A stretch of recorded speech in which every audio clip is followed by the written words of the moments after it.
Part 1, Part 2, Part 3, and Part 4. Now look at Part 1. Part 1. When Mark and Jane arrived in Edinburgh, they discovered that Mark had left his camera on the train. At the Lost and Found office, he has to fill in a lost property form. First, you have some time to look at questions 1 to 4.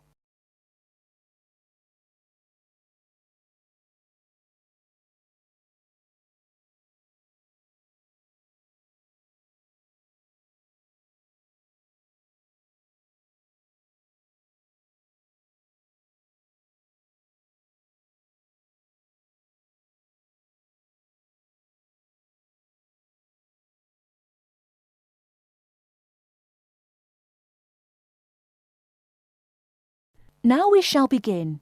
You should answer the questions as you listen, because you will not hear the recording a second time. Listen carefully and answer questions 1 to 4. Good evening, sir. Can I help you? Yeah, I think I left my camera on the train from London early today. Did you, sir? Oh, well. In that case, we'd better fill in a lost property form. Can you tell me your name? Yeah, it's Mark Adams. Okay. Your address? You mean in Britain or in the States? How long are you staying? Oh, I've still got a few months in Britain. Okay, then, can you give me your address here? Right. It's 21 Thames Drive, Leigh-on-Sea. That's Leigh on Sea, Essex.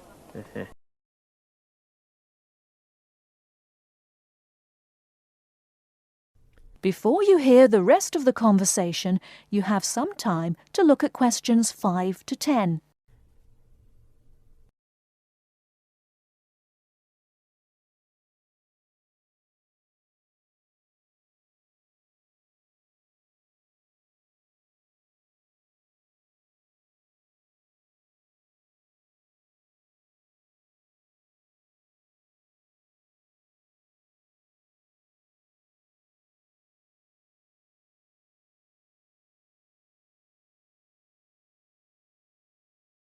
Now listen and answer questions 5 to 10.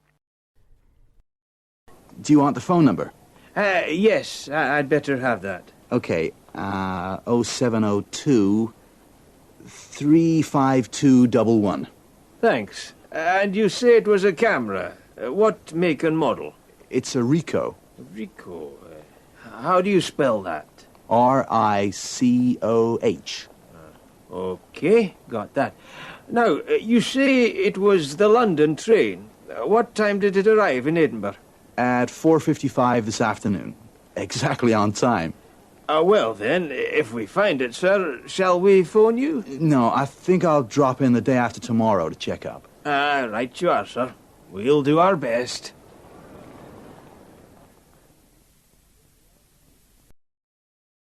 That is the end of Part 1. You now have half a minute to check your answers.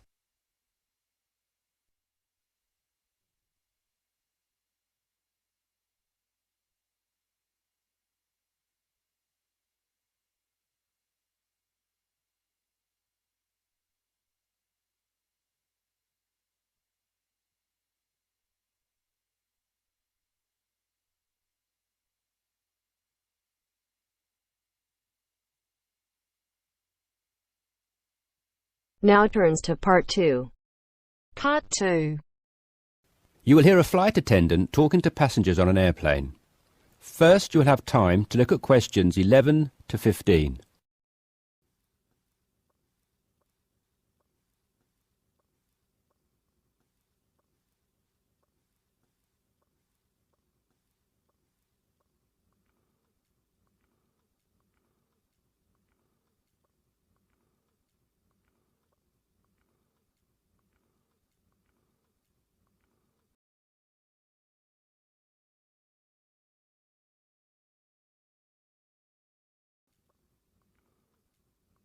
Now listen carefully and answer questions 11 to 15.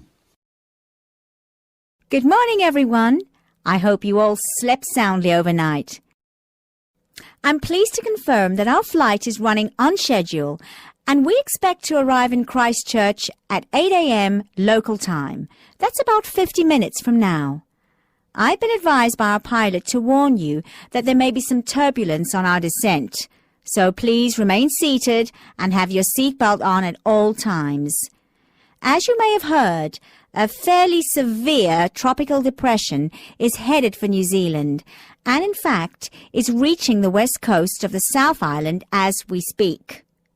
Thankfully, we are landing on the east coast, where the weather is still relatively good.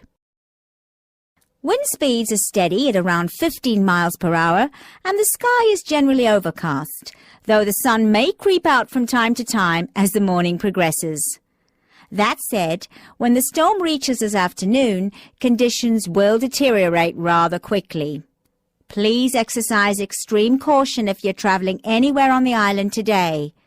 As I said, the storm has already made landfall on the west-northwest coast, and we're getting reports of high seas and very strong winds of around 75 miles per hour, with gusts up to 110 in Collingwood. Heavy and thundery rainfall is also being reported there. The Southern Alps are experiencing severe blizzard conditions, and there is a virtual whiteout on the roads. There are accumulations of up to 3 foot of snow already, so please, under no circumstances, be tempted to take the mountain road from Christchurch to Bluff. Use the coastal route for the entire journey if you must go down south. Over in the west, in Hokitika, and the southwest, in Milford, conditions are bad with heavy rain, high winds, and high seas. In fact, several tornadoes were reported in Hokitika and also in Lewis, which is slightly further inland. Also inland, on the northern edge of the Southern Alps, Arthur's Pass should be avoided at all costs. Roads are closed due to the heavy snowfall. Kaikoura has reported wind speeds of 45 miles per hour, with occasional gusts a bit stronger, but so far it has escaped the heavy rain. At present, it is windy and cloudy there. Before you hear the rest of the discussion, you have some time to look at questions 16 to 20.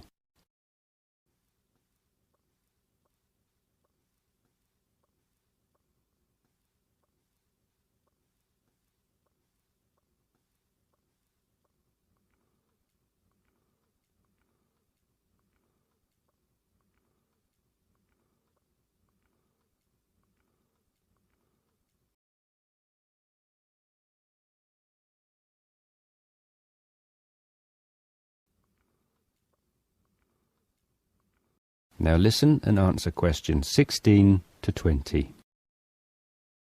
Hello again, ladies and gentlemen. We should be landing in approximately 10 minutes' time. Just an update for you on the weather conditions in and around Christchurch. We expect the storm to reach us by approximately 1 p.m. Town officials are closing all roads out of town as conditions are simply going to be too dangerous, with the risk of falling trees and flying debris too high. Roads will have officially been closed for 30 minutes by the time we land at 8 a.m. Passengers whose travel plans did not entail an overnight stay in Christchurch, we would like to extend our apologies to you on behalf of the Christchurch Town Council for the inconvenience caused. However, it is in the interest of safety that these steps have been taken. Those of you without accommodation should go straight to our customer service desk at the airport, where a council official will be waiting to take you to temporary shelters in the town.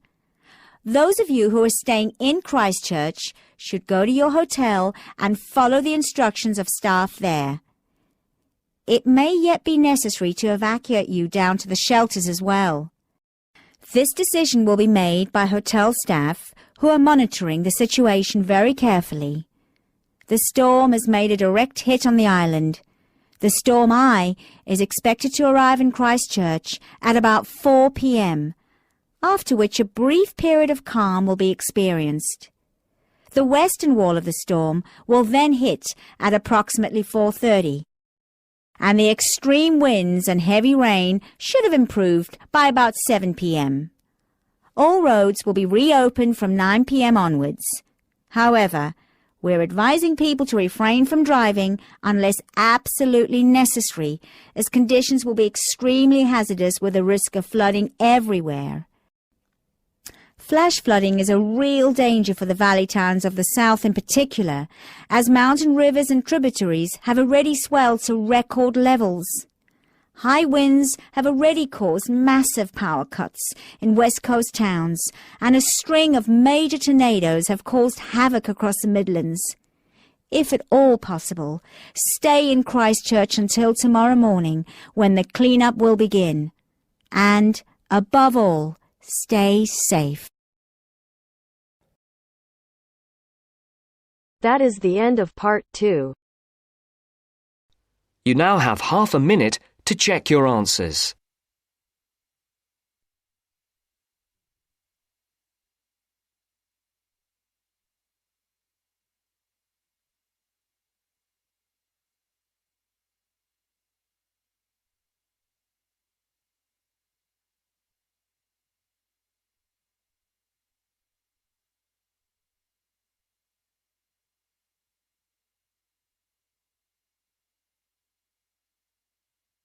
Now turns to part 3. Part 3. Now turns to part 3. Part 3. You will hear some students talking about an arts assignment. First, you have some time to look at questions 21 to 25.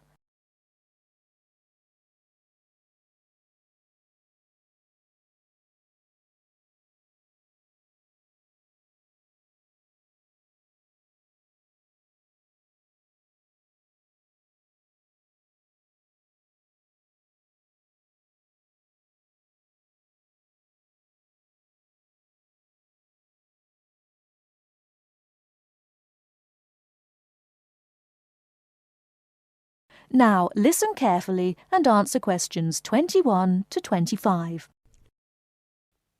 What have you been working on, Arthur? I've been looking into the funding of the arts by the Arts Association. Oh, Mr. Simpson gave you that topic, did he? Yes, it's not too difficult. At least all the facts and figures are easy to find, or I think they will be. I've done a lot of useful stuff already. Simpson hasn't asked me to present my research for the past few seminars, so I think he might ask me this time. Well, what have you found out? Well, it's big money at the Arts Association. £330 million from the government and £118 million from the lottery. Let me see, I've got my notes here. Now, the Arts Association mission statement tells us that it exists to develop, sustain and promote the arts. So that's clear. But then we need to know exactly how it can do this. However, before we get to that, there are certain issues which the association must take into account. What are those issues? They are, first, access. This is the idea that the arts mustn't be just for the few. Not just Italian opera, but pop concerts too. Something like that. Other issues are education, cultural diversity, social regeneration and social inclusion. All these are different ways of saying that the arts are for everyone. All right, but what does it actually do? It does what it wants, I think. The government does not interfere in its activities, but demands that it gets value for money for its funds. But there must be certain programmes that it carries out. Oh, yes. There is the touring programme, which is what it says. That is, a programme to support... Give money to? Yes, that's right. To support touring companies, for example, dance companies, orchestras and so on. There is also the recovery programme. What on earth is that? It's a financial programme to give extra money to organisations which are financially in a bad way, or which might have financial difficulties in the future. Like it says, it's for their recovery. It all seems very complicated. It is. Before you hear the rest of the talk, you have some time to look at questions 26 to 30.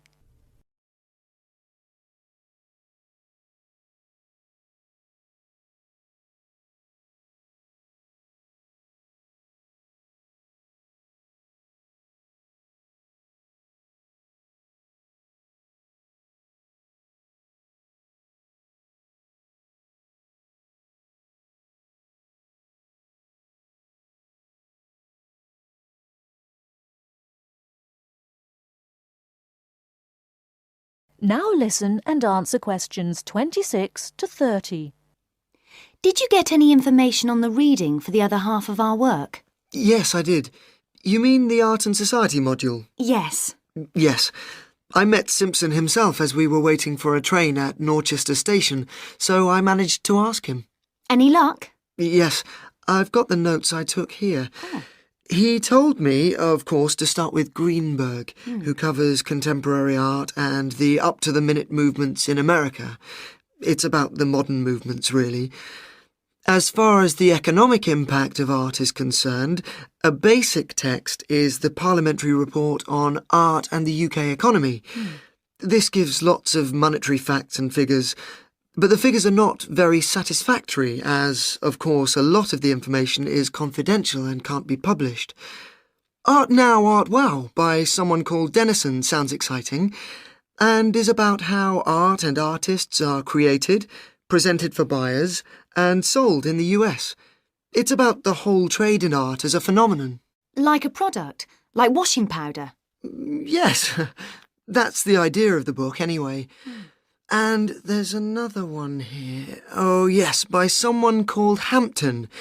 It's a book called American Art, which Simpson says is full of discussion on the relationship of art to the other aspects of culture, such as film, television, books and so on. Popular culture, I suppose.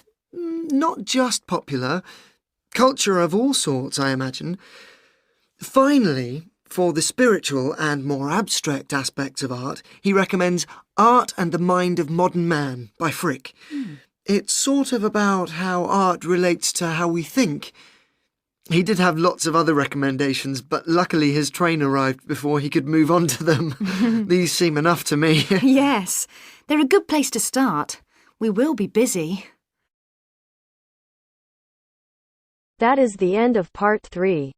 You now have half a minute to check your answers.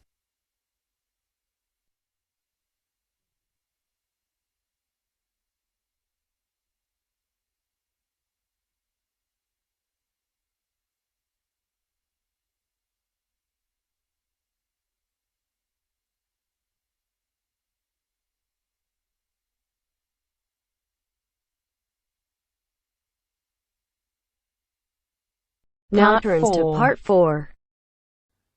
You will hear part of a lecture about the school calendar. Listen carefully and answer questions 31 to 40.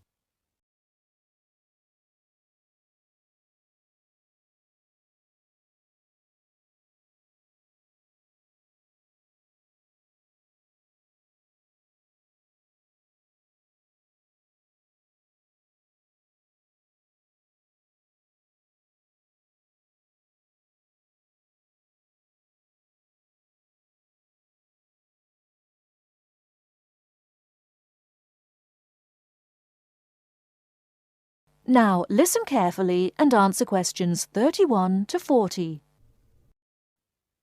So, having seen that the 6-term system has passed the test of cost-effectiveness, we can move on to the educational aspects of this arrangement. Firstly, all the terms would be approximately the same length. Instead of terms up to 13 weeks, which we have now, there could be a repeating pattern of 7 weeks of term time plus 2 weeks of vacation. This would be repeated 6 times per year. How does this affect the effectiveness of the educational provision? The most noticeable result would be that the very long summer holiday would be reduced in length. This byproduct of the 6-term system could be beneficial. There's plenty of evidence of huge learning loss by pupils during the summer holidays. By learning loss, we mean the amount that pupils forget or lose during a holiday break. Ashley carried out a number of analyses which showed this conclusively. He investigated 39 studies examining the effects of summer holidays on standardized test scores. His analyses indicated that summer learning loss equaled 2 weeks to 7 weeks of instruction. On average, children's test scores were 3 weeks lower than when they left school in the previous term. He also found differences in the learning loss effect according to subject. The subjects he analysed were reading, writing and maths, and he found that the effect was greatest in maths and reading. Furthermore, although all social groups experienced roughly similar learning loss in the field of maths, the studies found that disadvantaged children showed even greater losses in reading skills. So, the problem of learning loss in traditional schools is clear. However, the results of studies into the six-term system and learning loss are ambiguous. Marchmont found that pupils in six-term schools maintained their test scores after the shorter holiday period. This is certainly an improvement on the traditional system where, as we have seen, pupils perform worse after the summer break.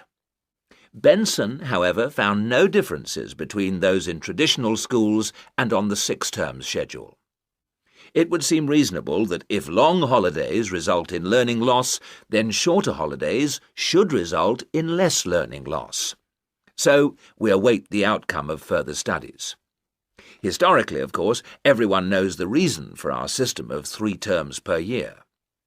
In days when agriculture was of much greater importance in our working lives, it was essential that the children helped with the harvest. Later on, this changed, and more people moved into the towns. But then there was a new problem. Before air conditioning, it was very impractical to try to teach children in the summer months. Nowadays, that's no longer a barrier. One way of providing something different is the summer school. Here, there is a completely different kind of educational provision. Cooper and others investigated 93 summer schools and the results they achieved. They all had a positive effect on learning. Most summer schools, of course, have small classes, and class size was shown to have a positive effect. Additionally, summer school children usually benefit from a great deal of parental support, not least because payment of fees is involved, and this, as so often, was shown to produce very good outcomes. Results were most impressive, in maths in general. That is the end of part 4. You now have half a minute to check your answers.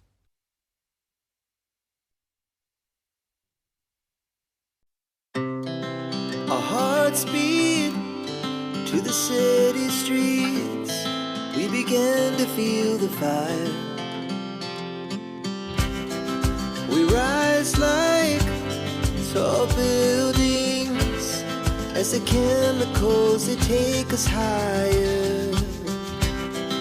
The night's young and it's just begun as she puts her hand in mine.